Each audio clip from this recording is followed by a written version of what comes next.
estudos baseados no livro Deus é, e nós já tivemos a oportunidade de estudar um pouco sobre o conhecimento de Deus e que nós somos chamados a conhecer o nosso Deus como revelado na Escritura Sagrada, ainda que nós não sejamos capazes de entendê-lo, né, ou compreender Deus exaustivamente, mas ainda assim somos chamados a conhecer aquilo que Ele revela sobre si mesmo na Sua própria palavra.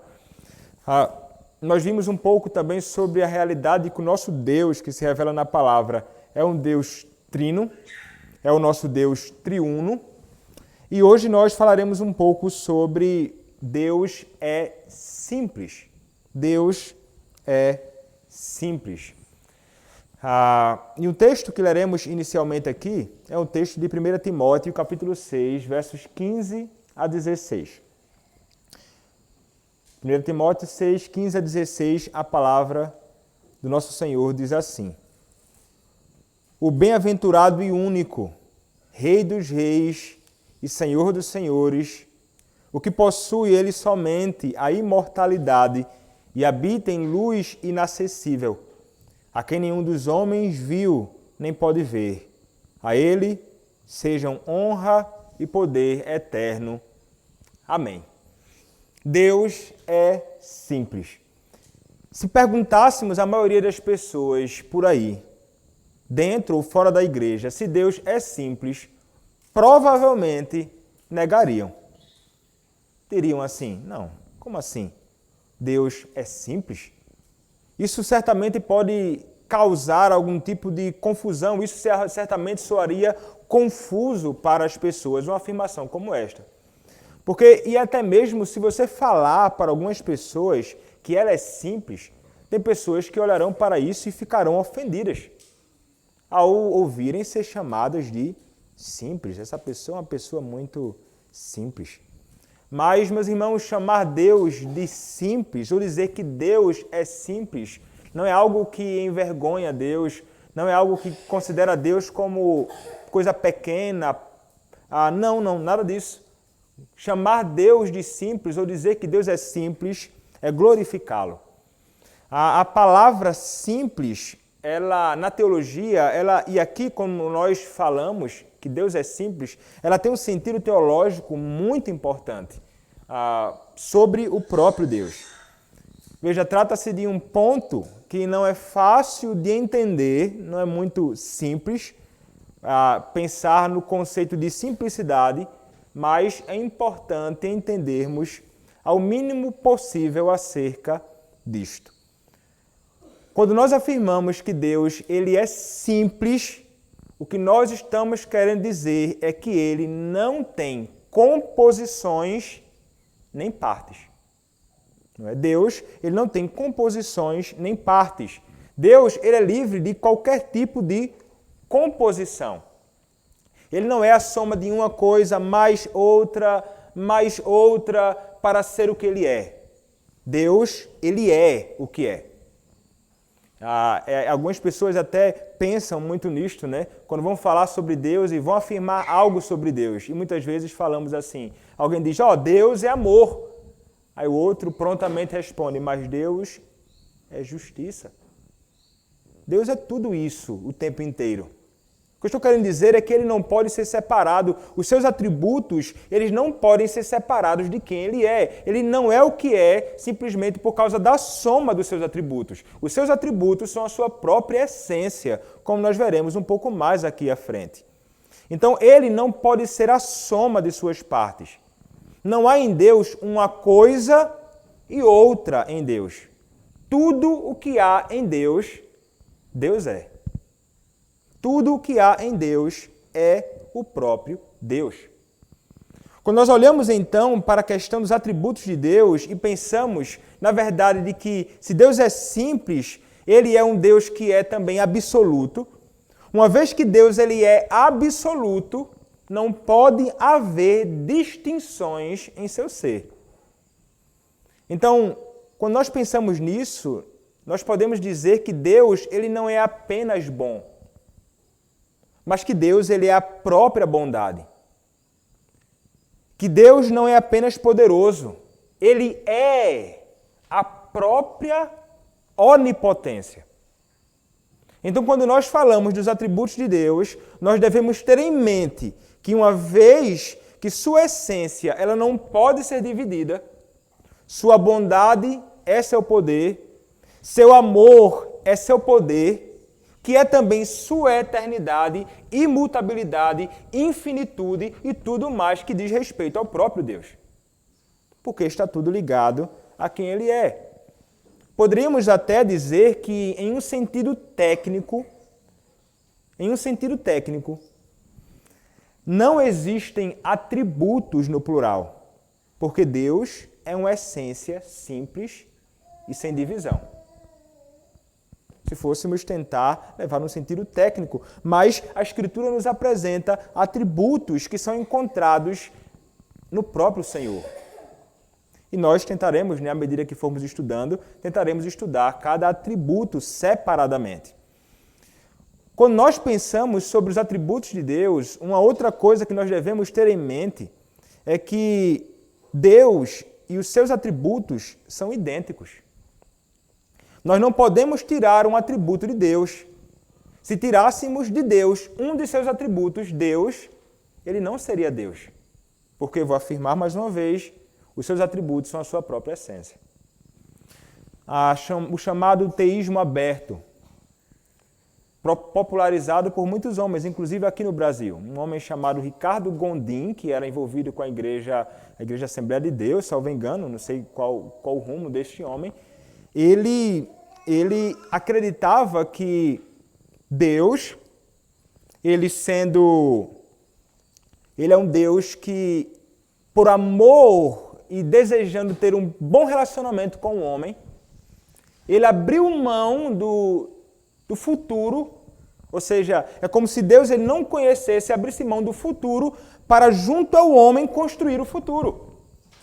E a ideia dele, ao afirmar uma coisa dessa, é porque ele quer livrar de Deus a acusação de Deus ser aquele que é a causa de problemas e calamidades que acontecem no mundo. Então você pode imaginar, um tsunami alcançou o mundo. Uma pandemia chegou e alcançou o mundo. Aí alguém poderia pensar assim, então isso é culpa de Deus. Ele vai dizer, não, Deus não tem culpa nisso, porque Deus abriu mão do futuro. Ele não sabe o que vai acontecer amanhã. Vejam só. Só que a Escritura Sagrada nos diz que Deus ele é onisciente. Ele tem um conhecimento exaustivo acerca de todas as coisas, não há nada que ele não saiba. Então, quando ele tira este atributo de Deus, ele descaracteriza o próprio Deus de quem ele é. Por quê? Porque os seus atributos são a sua própria essência.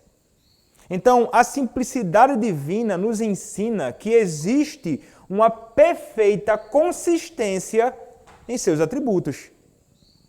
Seus atributos são quem ele é.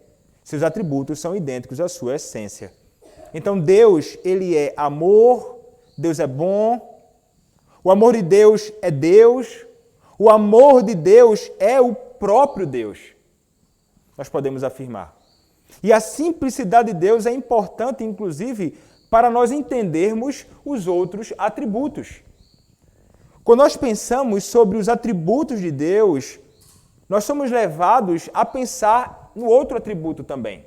Nós não conseguimos separar assim ainda que possamos falar em algumas ocasiões com fins didáticos sobre cada um dos atributos separadamente. Por exemplo, quando nós olhamos para o Salmo de número 145, versos 8º e 9, Salmo 145, verso 8º e 9, a palavra nos diz assim. Vejam como os atributos eles estão aqui ligados um ao outro, um como que chamando e pedindo o outro. Ele vai dizer assim, o Senhor é bondoso e compassivo, demora para irar-se e é grande em amor. O Senhor é bom para com todos e suas misericórdias estão sobre todas as suas obras. Vejam como Deus ele é simples. Deus então é benevolente, que é misericórdia, que é paciência, amor e bondade, tudo junto. Então, este Deus, ele é todas as coisas em todo o tempo, com todos os seus atributos em perfeita harmonia. Ele não é em uma ocasião amor, em outra ocasião ira, em outra ocasião paciência, em outra ocasião infinito, em outra ocasião onipotente. Ele é em todas as ocasiões, em todas as suas ações, tudo isto ao mesmo tempo. Porque os seus atributos são a sua própria essência. Vamos pensar nisto olhando para a questão da morte da pessoa do Senhor Jesus Cristo. Veja, a simplicidade de Deus, ela se revela na morte de Cristo. A morte de Cristo revela todos os atributos de Deus. Como escreveu um puritano chamado Thomas Boston, ele vai dizer o seguinte: a glória de um atributo é mais percebida em uma obra que em outra. Em algumas coisas, há mais de sua bondade. Em outras, se vê mais de sua sabedoria. E em outras, se observa mais de seu poder. Porém, na obra da redenção, todas as suas perfeições e excelências brilham com a maior glória. Alguns, inclusive, chamam Cristo como o palco onde Deus manifesta os atributos com harmonia para o mundo testemunhar. Você poderia perguntar então, quais são os atributos de Deus que se revelam na morte da pessoa do Senhor Jesus Cristo? Se você fosse pensar agora, qual atributo para você se revela com maior clareza, não é, na morte de Cristo? Alguém poderia pensar, é a ira de Deus. Outro, a justiça. Alguém poderia dizer, é o amor de Deus. Notem que se nós passarmos a tentar fazer uma reflexão sobre o que a morte de Cristo revela sobre o próprio Deus, nós chegaremos à conclusão que vários atributos da pessoa de Deus é revelada na morte de Cristo. Poderíamos pensar, por exemplo, a sabedoria divina, ela é revelada na morte de Cristo. Morte esta que satisfaz a justiça, misericórdia e amor. Veja, morte esta que vai satisfazer a justiça do próprio Deus.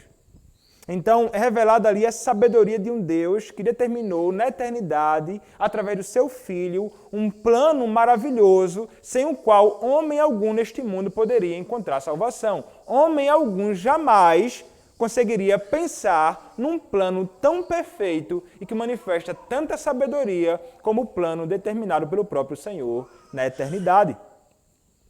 Então Deus é aquele que vai punir o pecado em Cristo, também ao punir, e ali ele vai revelar outros atributos. Deus é justo.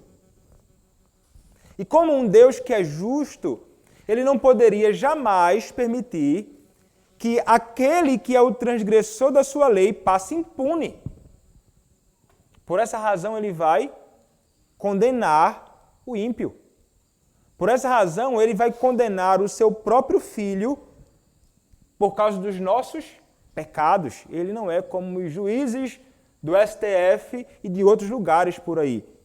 Ele não vai permitir que passe aquele que transgride a lei. Então, na morte de Cristo, a justiça do Senhor também é revelada, mas não somente isso, a sua santidade também. O nosso Deus é um Deus que não pode contemplar o pecado afasta Deus dos homens. O Senhor Deus, então, é aquele que revela a sua santidade na morte de Cristo, e a sua santidade também era algo que jamais permitiria que Deus não fosse justo. A santidade de Deus impede que Deus não seja justo. Ou seja, a sua santidade faz com que Deus haja com justiça. Então, ele pune o pecado em Cristo, revelando sua santidade e justiça, mas não somente isto. Na cruz de Cristo, ao punir o pecado em Cristo, ele vai revelar também a sua misericórdia. Para com quem? Para conosco. Mais um atributo do nosso Deus.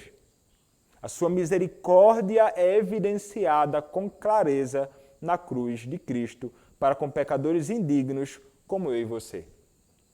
Mas não somente a sua misericórdia, é revelada a verdade de que o Deus que entrega o seu próprio Filho é um Deus que é amor. Como a própria palavra vai dizer, Deus é amor. E o amor eterno de Deus, amor com o qual Ele nos amou desde a eternidade, é revelado no tempo e no espaço, na própria cruz do Senhor Jesus Cristo. Então vejam que nós começamos a ver que vários atributos do Senhor realmente são revelados ali, num único ato.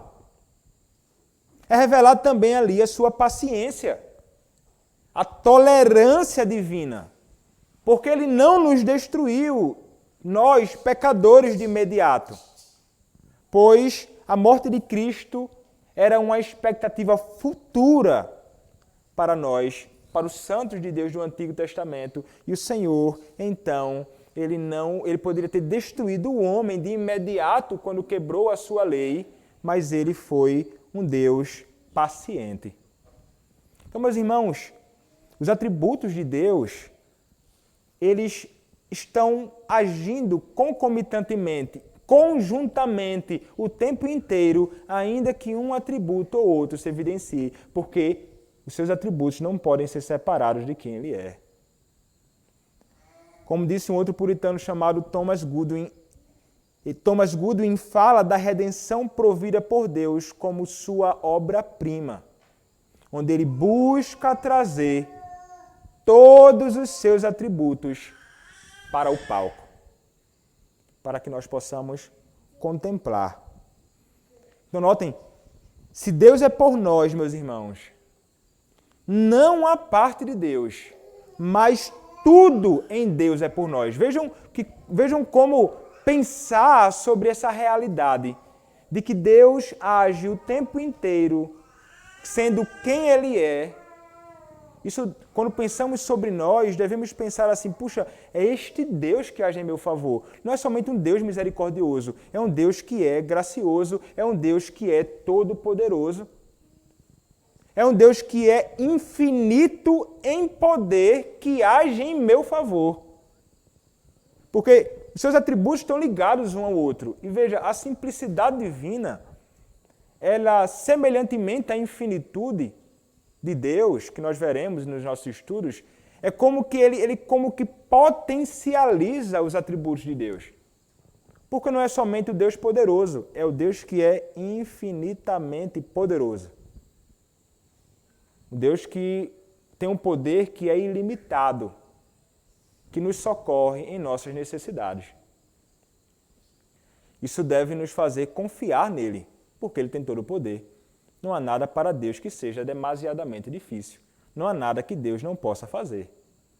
Então, a gente pensa muitas vezes que considerar questões como estas é algo que deve ficar simplesmente para o estudo daqueles que se dedicam ao labor teológico, ao pastor, aqueles que estão envolvidos com a academia. Mas se nós pararmos para pensar cuidadosamente acerca destas coisas, nós veremos que isso sempre tem algum tipo de aplicação para nossas vidas e são coisas verdadeiramente consoladoras acerca do nosso Senhor.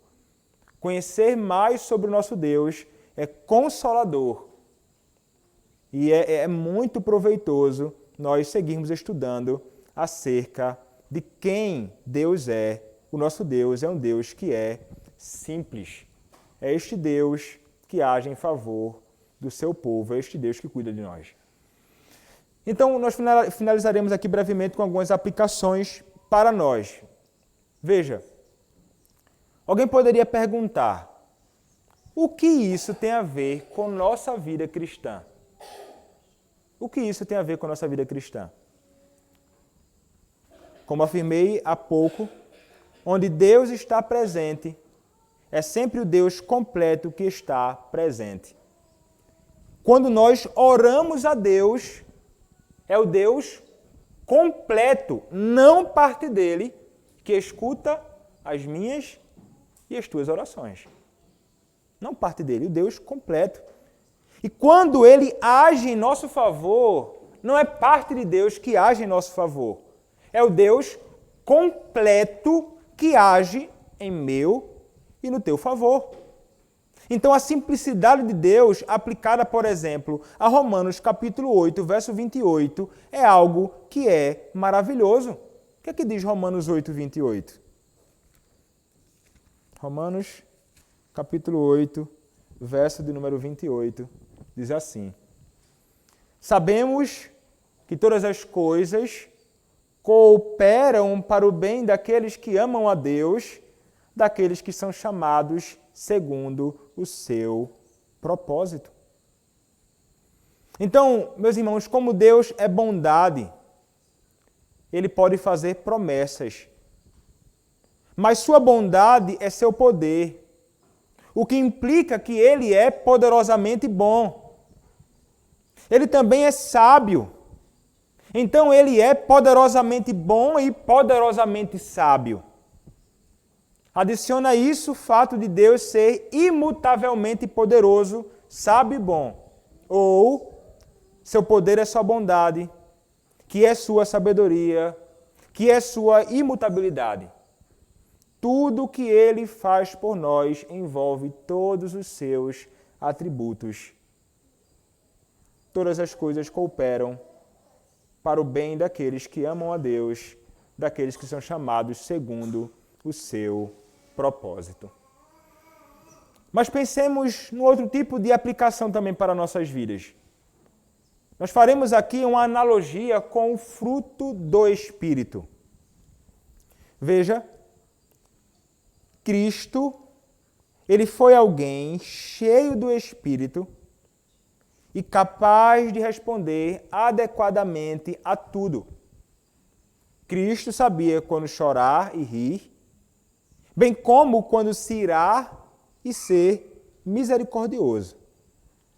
Na maneira como guardou a lei de Deus e regulou suas emoções, Cristo ele mostra ser o exemplo de uma vida cheia do Espírito.